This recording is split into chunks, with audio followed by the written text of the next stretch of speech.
ரொம்ப டயர்டா இருக்கு. இயற்கையான டேட்ஸ், பாதாம், பிஸ்தா, கேஷு அண்ட் ஹனி கொண்டு தயாரிக்கப்பட்ட லயன் டேட் நட் பைட்ஸ்.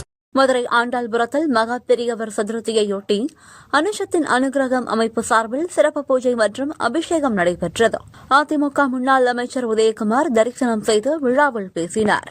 இன்னைக்கு இருக்கிற அவசர காலம், உலகம் வேகமா ஓடிக்கிட்டே இருக்கு. டிஜிட்டலை பத்தி தெரியாதனால நீங்க வீட்டுல இருங்கன்னு எங்களை வீட்டுல உட்கார வச்சுட்டாங்க. டிஜிட்டலை பத்தி தெரிஞ்சவங்க இன்றைக்கு இருக்கிறாங்க அதிகாரத்துல.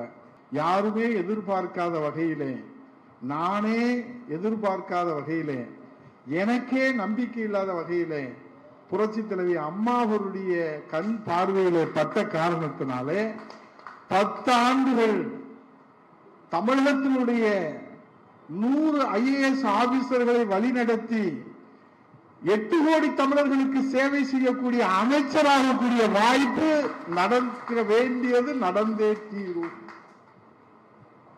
15 ஆண்டுகள் சட்டமன்ற உறுப்பினர், 10 ஆண்டுகள் அமைச்சர். கஜா சைக்ளோன், கஜா புயல் அடிக்கிற போது 42 மணி நேரம் சொட்டு தண்ணீர் கூட எடுத்துக்கொள்ளாமல் மக்களிடத்திலே அந்த செய்தியை சொல்லுகிற பாக்கியத்தை இறைவன் கொடுத்திருக்கிறான் என்கிற அந்த சிந்தனையோடு பணியாற்றி 5 ஆண்டுகள் சட்டமன்ற எதிர்க்கட்சி துணைத் தலைவராக நான் பணியாற்றி, நடக்காது என்று நினைக்கிற போது நடக்கிறது, நடக்கும் என்கிற போது நடக்கவில்லை.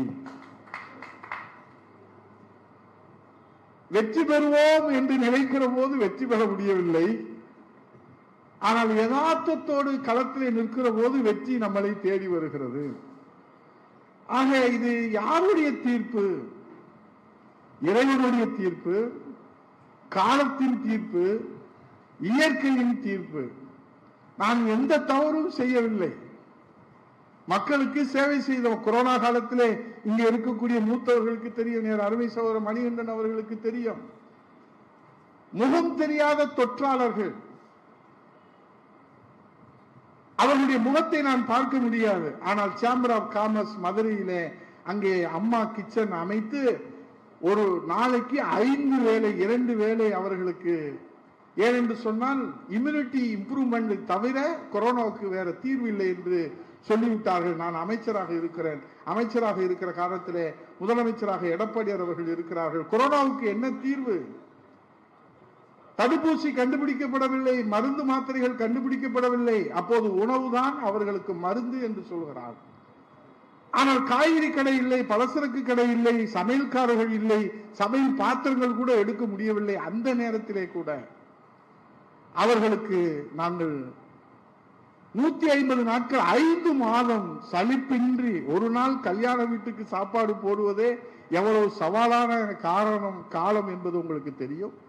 அந்த காலத்திலே நாங்கள் அம்மாவுடைய கிச்சனிலே அந்த உணவை வழங்கினோம். மக்களுக்கு காய்கறிகளை கொடுத்தோம், உணவுப் பொருட்களை கொடுத்தோம். ஆகவே இதை நாங்கள் இப்போது ஏடா உதயகுமார் நடந்தது நடந்தே தீருன்னு சொல்லி அவருடைய சாதனையெல்லாம் சொல்லி கவலையை பகிர்ந்துக்கிறாருன்னு நீங்க நினைக்க தேவையில்லை. எதுவாக இருந்தாலும் ஏற்றுக்கொள்கிற மனப்பான்மை இருந்தால்தான் மனிதன் இயங்க முடியும் என்பதற்குத்தான் நான் இங்கே உங்கள் முன்னால் நின்று நான் பேசிக் கொண்டிருக்கிறேன்.